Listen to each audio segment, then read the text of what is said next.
I was in the middle of math class when the school intercom blared. Ashley Carter, please report to the main office. Immediately. I figured I forgot to sign some paperwork or something, but the moment I stepped into the hallway, I froze. Two people were handcuffed, face down on the hood of a police cruiser. It was my parents, right there in front of the entire school, and between them stood an actual FBI agent, badge and all, not a movie prop. Nobody knew what was going on. The principal, shaking, came up and whispered that I needed to follow her. When we stepped outside, it felt like something out of a crime show. Three black SUVs lined up, local police working side by side with federal agents. They didn't explain anything, just asked one question. Are you Ashley Carter? Please come with us. This is related to an investigation on financial fraud and the abuse of minors. My whole body went numb. I looked at my mom. She was crying, but not her usual performance cry when caught in a lie. This time she was actually terrified. My dad's face was bright red as he screamed, "She's the liar! You've got the wrong people!" And me? I didn't say a word. All I could think about was Haley, my little sister, the only one in the family who knew the truth. And my three younger siblings back home, probably still clueless that the two people who kept preaching family first were being arrested for exploiting that same family for money. I didn't know whether to feel relieved or terrified. Just this morning, I was stressing over my math grade, and by afternoon, my mom was in an orange jumpsuit being shoved into a federal vehicle. But there was one thing I did know. The truth had finally started to speak. I used to think being taken advantage of was something that happened at work. Turns out it can start as early as preschool, and sometimes the ones taking advantage of you are your own parents. I'm the oldest daughter in the Carter family, a picture-perfect household in the suburbs of Savannah, Georgia. But behind the white picket fence was a modern-day labor mill, where every child born was just another cog in the so-called family tradition. And I, Ashley Carter, was the first one turned into a full-time mom before I could even spell the word. I changed my first diaper at 6, not in the cute big sister helping out kind of way. I mean waking up at 5 a.m., rinsing bottles, mixing formula, changing diapers, rocking babies to sleep. While my mom was still curled up under the covers, and my dad sat on the porch with a coffee and the morning paper. When I asked why I had to do everything, my mom just shrugged. I was the oldest too. Your grandma was the same. The women in our family are strong because we know how to sacrifice. That line became a curse that haunted every stage of my childhood. Whenever I complained or showed any sign of exhaustion, she'd say, "Sacrifice is love. You'll understand when you're older." Well, I'm older now, and I still don't understand how love translates to being forced to give up everything. In 7th grade, I made the school basketball team. One week in, Mom told me I had to quit because the baby's teething. He cries all night. I haven't slept. I remember sitting on my bed in my team uniform, holding a handwritten schedule that said, "Ashley, baby duty 5 p.m. to 1 a.m. I wasn't a middle schooler anymore. I was a full-time, unpaid babysitter with no days off, and no one ever asked if I wanted to be. Once I asked why she didn't just hire a sitter. She answered completely deadpan. "The government gives money for childcare. I just sign the papers. You do the work." Back then I didn't get it, but now it's crystal clear. She wasn't just using me. She was scamming the welfare system too. My family wasn't dirt poor. My dad was a licensed electrician, but he'd disappear for days at a time on off-the-books jobs that never brought home any money. Mom worked part-time as a dental office assistant, maybe 2 or 3 days a week, but she'd tell the neighbors she was working exhausting night shifts just to justify why I was always the one caring for the little ones. I grew up in a house where love meant obedience, where tradition was just a mask for laziness and manipulation, where anyone who dared to ask why was labeled ungrateful, rebellious, or disrespectful. I used to think my mom was a victim, just repeating the trauma she went through. But eventually, I realized repeating mistakes out of ignorance is stupidity. Repeating them to hold on to power, that's cruelty. And I knew if I didn't find a way out, I'd drown in a life full of duties I never agreed to. I officially lost my childhood at 13. It was a sweltering August afternoon in Georgia. I remember it clearly because my mom called me into the kitchen and said she had good news. And just like every other time she said those words, I knew a little more of my life was about to be taken away. I'm pregnant, she said, handing me a black notebook with weekly care schedule written on the cover. I opened it. My name was at the top. Every single day filled in from 5:30 a.m. to 11 p.m. Not a single blank space. She smiled, so casually, as if she were giving me an honor instead of a sentence. You're old enough now. You can handle night shifts too. I trust you. I turned to my dad. He didn't even look up from his recliner, just nodded and threw in his usual line. Family comes first. After school clubs won't get you anywhere. And just like that, my entire life got compressed into neat little time blocks. Cooking, diaper changes, laundry, pickups, bedtime routines. No more friends, no more school activities.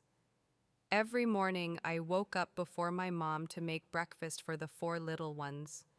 My 2-year-old brother wet the bed almost every night. I'd change the sheets with my eyes still burning from exhaustion. My 7-year-old sister had a speech disorder, so I'd search YouTube for tutorials and teach her how to pronounce basic words. Meanwhile, my mom was too tired to take her to therapy, and my dad was never around. I once fell asleep in a parent-teacher conference from sheer exhaustion. When the teacher asked my parents if everything was okay, my mom just smiled politely and said, "She probably stayed up partying." One time, a woman at the grocery store asked if I was the mother of the kids.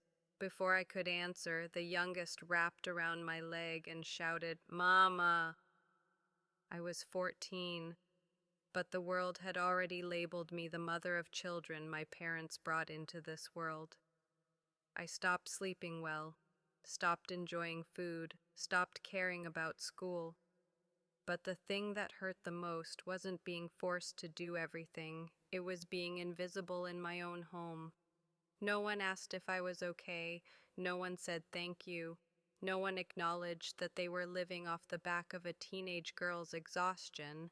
And at some point I realized if I didn't save myself, no one else was going to. I started dreaming about college the way a dying man dreams of water. Not because I wanted to run away from my family, but because I wanted to finally find myself. A life where I didn't need permission to learn, to sleep, or just to breathe. I studied at night, after everyone had gone to bed. Earbuds in, lamp dimmed, every noise muffled, each textbook page, every SAT practice test, I memorized like it was my escape plan. Then one afternoon in April, it arrived, an acceptance letter from Emory University, my dream school. Full ride, tuition, housing, living expenses, all covered for 4 years. I cried. For the first time in years, I cried not out of pain or exhaustion, but out of hope. I didn't celebrate. I slipped the letter between the pages of my chemistry book and hid it under my pillow. I started planning like a spy. confirmed enrollment from the school library, applied for a part-time job at the grocery store nearby, and stashed my cash in a tampon box in my drawer, the one place no one dared to check. Only one person knew, Haley, my 16-year-old sister who had watched me get blamed for things I didn't do more times than I could count. She didn't say much, just nodded and whispered, "I won't tell anyone. You have to go." I didn't believe in miracles, but for a few weeks I really thought I might make it. That if I stayed quiet, moved carefully, I could slip out of this family cycle without drawing blood. But my family, they never let anyone leave freely. One night, after a closing shift at work, I walked in and saw my mother sitting at the kitchen table, eyes cold as ice. Laid out in front of her was my chemistry book and the Emory letter, wide open. "So you're planning to abandon your family?" she asked, voice soft as cotton, sharp as glass. I didn't answer. I knew in that moment everything had changed. My father stood behind her, arms crossed, jaw clenched. "You think we'll just let you walk away?" I stood frozen, my heart pounding so hard it hurt. But I didn't scream, I didn't cry, I didn't apologize, I just looked them both in the eye. And for the first time in my life, I wasn't afraid. I saw the truth, clear as day. They never saw me as their daughter. I was labor, a tool, a free pair of hands keeping the house afloat so they could live easy. And I swore to myself, even if I had to go alone, even if I lost everything, I would get out. Because if I didn't, I'd rot away in the very house they called family. I thought they'd yell, maybe hit me, maybe lock me in, hide my documents, force me to drop out of school. But I never imagined they'd go this far. The next day, I came home from my shift at the grocery store and immediately sensed something was off. The house was too quiet. No crying, no fighting over toys, no little voices calling "sissy" like they usually did. Then I walked into the living room. 3 people were sitting on the couch. A woman in a pale blue button-down, a man scribbling on a clipboard, and another standing near the door with a stern look in his eyes. The woman spoke first. "Ashley Carter, I'm with the County Child Protective Services. We received a report stating that you've been neglecting your child care duties, frequently leaving the children unattended, and possibly engaging in minor abuse." I froze. I glanced at my mom. She was at the dining table, dabbing her eyes, just wet enough to look heartbroken, just dry enough to keep her mascara intact. My dad stood behind her, arms crossed, wearing a smug little smile. I'm the one taking care of them," I whispered, barely audible. The man with the clipboard held up a file. "According to the parent's statement, you leave the house without warning. You've hidden money in your room, and lately you've shown signs of wanting to abandon the entire family." I almost laughed. Abandon? As if I'd ever been allowed to leave in the first place. Then came their so-called options. "You can continue in your current role as primary caregiver under our supervision, or the children will be placed into temporary foster care." I looked at my parents. They smirked. They knew I couldn't bear to see my siblings taken away. They knew I'd never let them end up in a system that didn't love them. So they staged this entire show, just to trap me into being their legally approved free nanny. But they forgot one thing. I wasn't alone anymore. At the staircase stood Haley, my sister, phone hidden behind her back. Our eyes met. She gave a small nod. She was ready. A few days earlier, when I still dared to dream of escape, Haley had started secretly recording the conversations between me and our parents. Mom ordering me to wash piles of dirty diapers while she got her nails done. Dad laughing as he called me the backup womb. All of it, on tape. Haley walked down the stairs, pretending to bring me a glass of water. In a split second, the phone slid into my palm, silent and loaded like a weapon. I have proof, I said, clutching the phone. You might want to hear this before deciding who these kids should really be left with. The air in the room shifted. My mom turned pale. My dad stepped forward, ready to grab it, but the CPS agent raised a hand to stop him. Ms. Carter, let's hear it.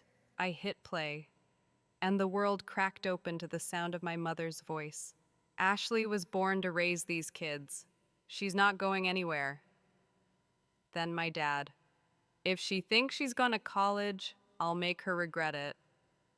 Silence. No more fake tears, no more smug grins. Just me and the truth.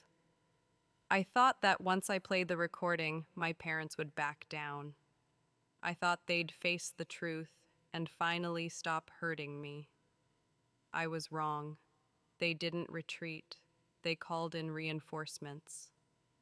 3 days later, a family meeting was held at my grandmother's house, Margaret, my mom's mother.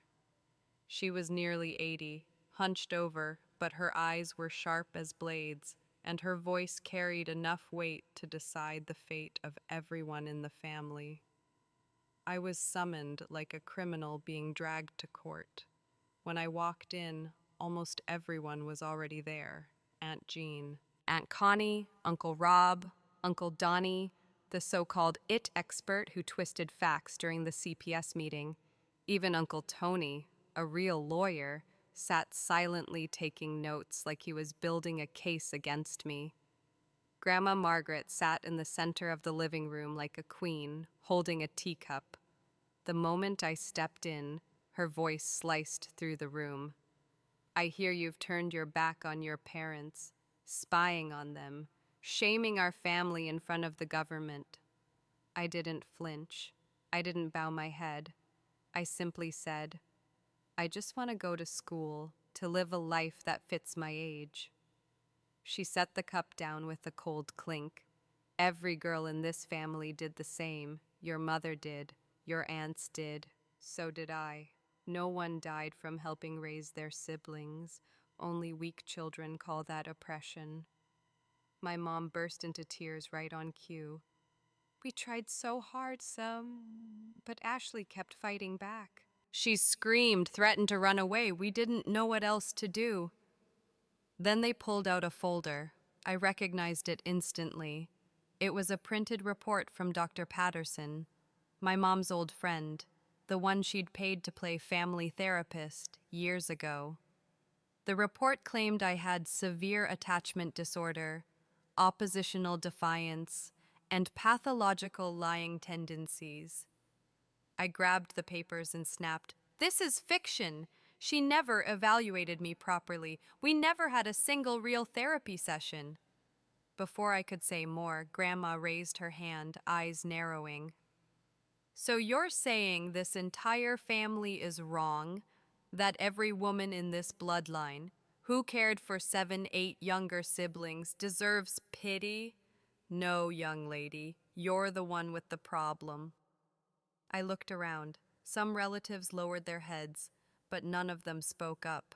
No one defended me, except Haley. She stood quietly at the back of the room, gripping her phone, tears streaming down her face, lips pressed tightly shut. The whole world seemed to crush me under a single brutal verdict. Ungrateful child. No one asked why I had no friends. No one asked why I never got enough sleep. No one asked why a 14-year-old had to change diapers, cook dinner, and raise a family, and still be told it was all just love. They didn't care about the truth. They only needed someone, anyone, to hold their rotting tradition together. And that someone was me.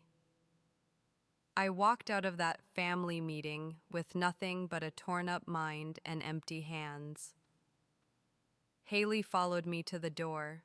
She didn't say anything, but before I could unlock my car, she slipped me a small piece of paper. It was a copy of the petition my mother had filed in court the day before, a formal request to strip me of childcare rights, claiming mentally unstable potential danger to the younger children. That same day, I came home to find the locks changed. My bag was thrown into the yard, my clothes stuffed into a black trash bag. Taped to the front door was a temporary restraining order, due to suspected threats to family safety. I called my mom. She didn't answer. I called my dad. He sent me to voicemail. I texted my grandmother. She replied with just one word: handle it. I sank down on the front steps, clutching my bag as the rain started falling. Everything I once called home had shut its door on me. No slammed goodbye, no dramatic send-off. Just silence. That night, I slept in my car, in the back lot of the grocery store where I worked. I wrapped my jacket tight, tilted the seat back, used my backpack as a pillow, and tried not to cry. But the tears came anyway. The next morning, I showed up to my shift like nothing had happened. I needed money. I needed to feel normal. But normal is a luxury when you haven't showered in 3 days and live out of a car. Then they came. 3 men, former co-workers of my dad's from his construction crew. One by one, they walked up to my register. They didn't say anything directly, just sneered as they slowly placed single items on the counter and muttered, "Kids these days don't know gratitude." If I were her dad, I'd knock her teeth out. Betraying your family, that's sick. I clenched my jaw and said nothing, but I knew the rumors were spreading. That afternoon, my manager pulled me into his office. "Ashley, I'm really sorry, but we've had some customer complaints, wrong pricing, poor attitude. I know you're dealing with family stuff, but maybe you should take a couple of weeks off." I broke down. "Please, I don't have anywhere to go. I need this job." But he avoided my eyes and said quietly, "I know, but this is a small town, Ashley, and your dad, he knows people." I walked out of that store into the sunlight, but I felt nothing, no warmth, no breeze, no sound of traffic, just a cold, hollow space where my chest used to be. I had lost my family, now I had lost my home, lost my job, and I was this close to losing faith in justice altogether. That night, I called a youth support hotline. They said the shelter was full, but they could offer me a folding cot in the hallway. If I got there before 11 p.m., I drove like I was running from myself. And when I finally lay down on that cold metal cot for the first time, I truly understood. I was alone. But I was still alive. I stayed at the shelter for 3 nights. Every morning I woke up to the sound of crying kids or women arguing in the hallway. I wasn't the only one. That place was packed with people who had once called somewhere home. Until they were tossed out like garbage, I had nothing left. But I still had one thing they couldn't erase: the truth. And just when I was about ready to give up, someone I least expected showed up. Ms. Sanders, the social worker assigned to my case. At first, I thought she'd be like everyone else. Check a few boxes, hear my parents talk, and label me troubled. But she wasn't. She was quiet, observant, and most importantly, unshakable. She took me to a small cafe near the Women's Center and placed a thick stack of documents in front of me. "Ashley, I need you to look at this." I flipped through page after page, and my heart nearly exploded. Copies of government assistance forms, every single one signed by my mom, Karen Carter, claiming she worked full-time at a dental office and needed childcare assistance 8 hours a day, 5 days a week, totaling over $28,000 a year. Ms. Sanders pointed to one line. "You were the one actually caring for the children this whole time, weren't you?" I nodded, my lips trembling. I didn't even know they were getting money. I never saw a dime. "I know," she said.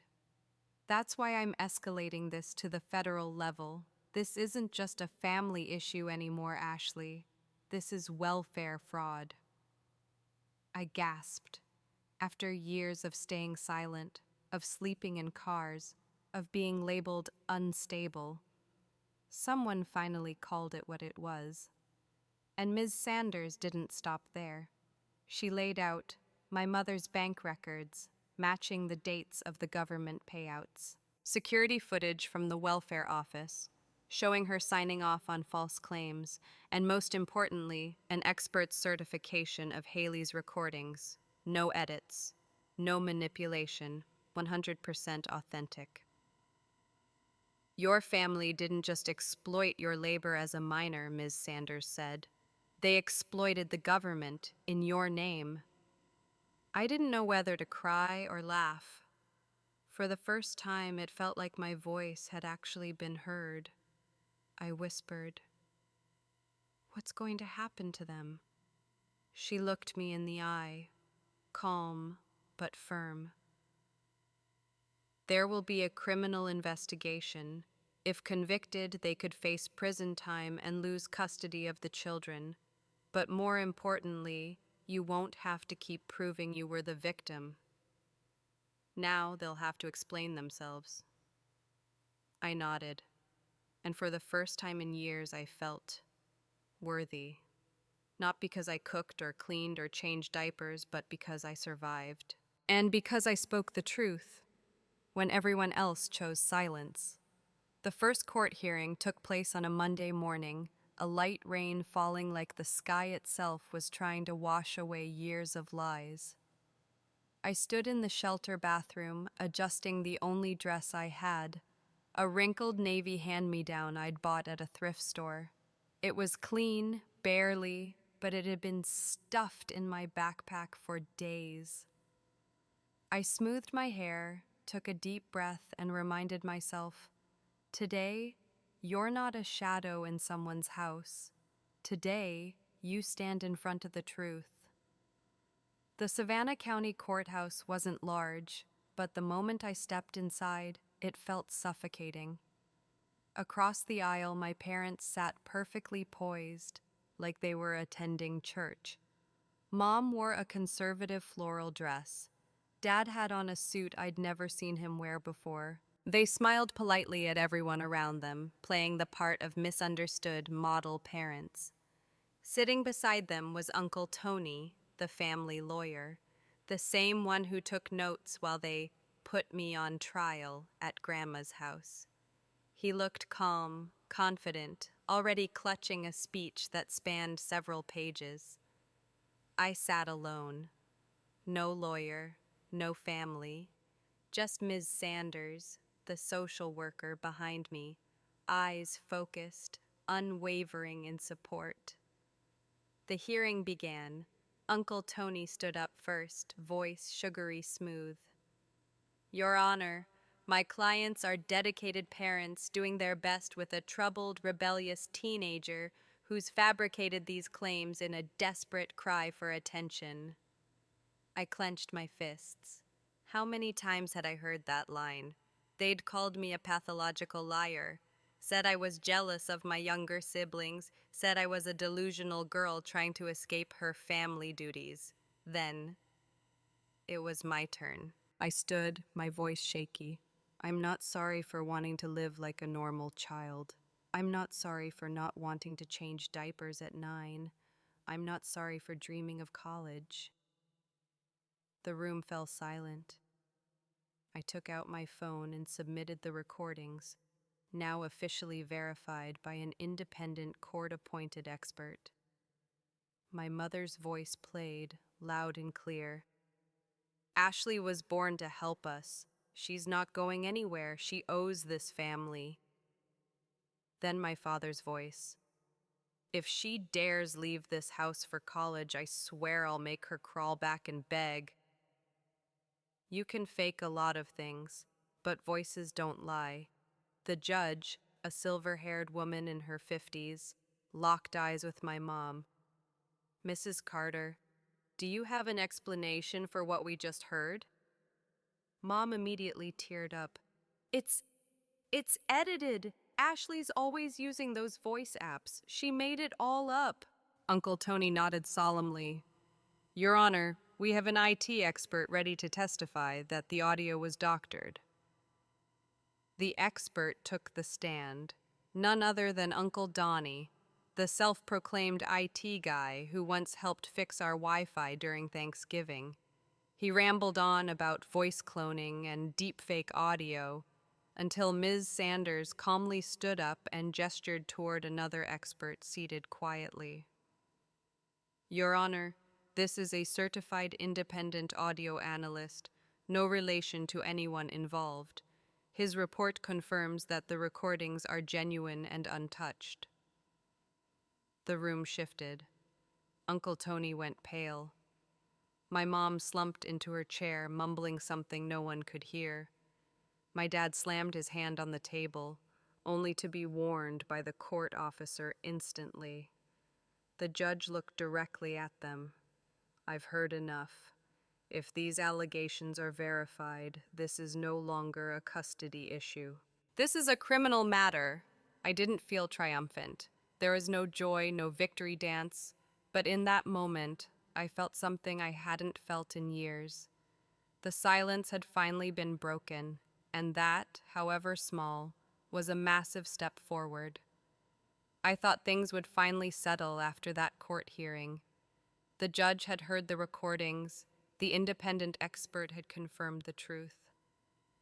The welfare fraud investigation was underway. I thought I could finally breathe. But just 3 days later, in the middle of my evening statistics class at community college, my phone started buzzing, nonstop. It was Ms. Sanders. I excused myself and stepped outside, heart pounding with a sinking feeling I couldn't shake. When I picked up, her voice, usually calm, was cold and urgent. Ashley, your parents are gone. I froze. What do you mean, gone? They failed to show up for their scheduled interview with federal investigators this morning. Both phones are turned off. At the same time, none of the younger kids showed up at school. The teacher said someone called in saying the family was going on an unexpected vacation. But she paused, swallowing something tight in her throat. It was Haley who alerted us. She overheard them last night. They were packing in the dark, telling the kids, "We're going on a trip to Texas for a while." I collapsed onto a bench in the hallway, my limbs icy cold. Are you sure they're trying to run? We've notified state police. An Amber Alert is active. This is now a high-level alert. They're suspected of violating a court order and abducting minors. My heart pounded like a war drum. I wasn't scared for myself. I was terrified for my siblings, the ones who still believed Mom was a good person, the ones who still looked at Dad with hope in their eyes. They had no idea they were being taken, not on vacation, but as part of an escape plan from the truth. Where's Haley? I asked. She's safe, still at school, under temporary supervision by Child Services, but she hesitated. Haley's scared they'll disappear for good to another state, somewhere deep in extended family territory where the law won't reach them. I covered my face. I couldn't believe it. After everything that had come to light, after all the evidence, the court, the recordings, My parents still chose to run rather than face the consequences. That night, I returned to the shelter in a fog. I didn't eat, didn't study, just stared at my phone, desperate for any update from Haley, any word from Ms. Sanders, any sliver of hope from law enforcement. Then, close to midnight, my phone lit up again. It was her. This time, her voice was softer, tired, but full of emotion. Ashley, they've been found. Police stopped them at a gas station near the Texas border. They located the gray van. The kids are safe. I collapsed onto the floor, gasping, tears spilling freely. Not out of sadness, but out of sheer relief. For once, when they tried to trap me, they ended up falling into their own trap. My parents were arrested for violating a court order, abducting minors, and obstructing justice. My siblings were placed in temporary protective care. And that's when I knew the moment I had once feared the most was now right in front of me. Because just hours later, I received one final call from Ms. Sanders. Her voice was low, deliberate. Ashley, I know this won't be easy to hear. But we need to ask, are you willing to step in as temporary guardian for your siblings? I went silent. That question was the door to a completely new chapter of my life. I used to dream of one day breaking free from my family's cycle, leaving everything behind, living life on my own terms, free and untangled. And yet here I was, facing a question that flipped everything upside down. Ashley, are you willing to take temporary guardianship of your siblings? I didn't answer right away. I just sat there, silent, my mind blank, my heart pounding so loud it felt like it might burst. Ms. Sanders continued, gently but firmly. We're considering placing them in separate foster homes, but that's far from ideal. You're the only one in the family who's shown genuine care, and the kids, they trust you. I nodded, even though my throat was tight and my hands were trembling. After the call, I sat alone in the kitchen of the shelter. In front of me was the guardianship form. The pen was uncapped, but my hand hovered above the line, unable to move. I had been forced into motherhood at 10. I had changed diapers, made porridge, rocked babies to sleep while other kids went to birthday parties in the park. I once swore I would never let anyone push me into that role again. But then I thought about them. Marcus, the 8-year-old who used to call me Sister Mom. Rosa and Elena, the twins who always ran to me, not Mom, when they were scared. Gabriel, the baby who once looked up and asked, "Where did Mommy go? Why didn't she come back for me?" I remembered the nights I lulled them to sleep on the couch, the afternoons I abandoned my homework because someone had a fever, the way I held them tight in the dark so no one would hear them cry. They didn't choose where they were born. They didn't choose their parents. But I could choose. For the first time, I could choose to be the person they needed. By choice, not by force. I called Haley. She picked up almost immediately. "Are you okay?" "Not really," I said. "But I need to ask. If I take custody, will you come with me?" There was a pause. Then her voice came through, steady and stronger than I'd ever heard it. "If it's you, then yes. But this time, we do it differently. It's not just on you. We do it together. All of us." Her words woke something inside me. I wasn't the little girl forced to carry a family anymore. I wasn't Sister Mom surviving out of duty. I was a survivor who now had a choice. The next day, I walked into the Department of Social Services, sat down, picked up the pen, and for the first time signed my name to something I truly chose. Miss Sanders smiled. We'll support you with foster care stipends, legal help, and therapy for them, and for you. I nodded. And for the first time in years, I didn't feel trapped. I felt like I was building something new. Not out of tradition, not out of obligation, but out of love, the kind that actually means something. 3 weeks after the final hearing, I officially became the temporary legal guardian of my siblings.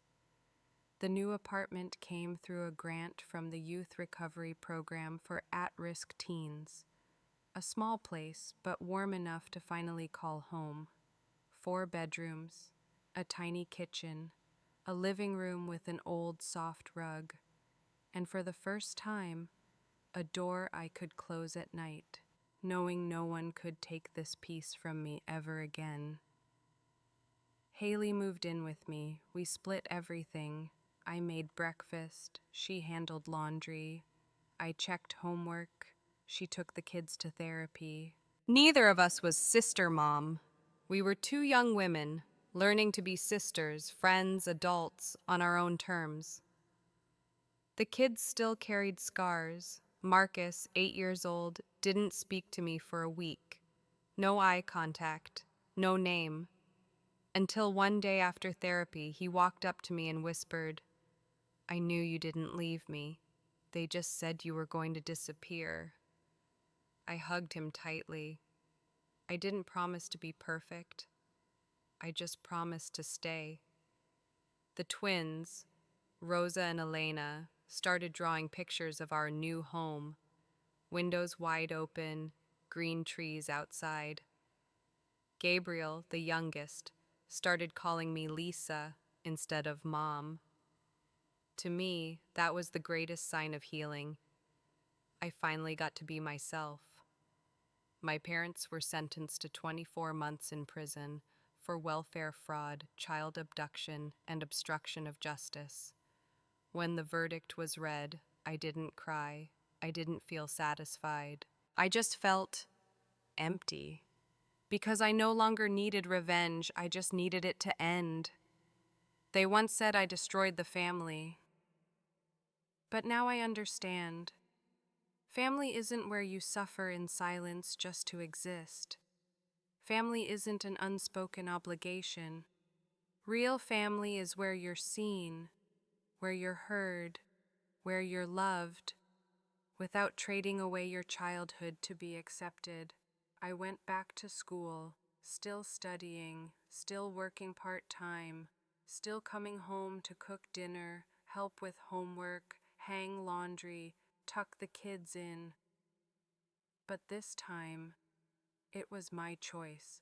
We're not perfect.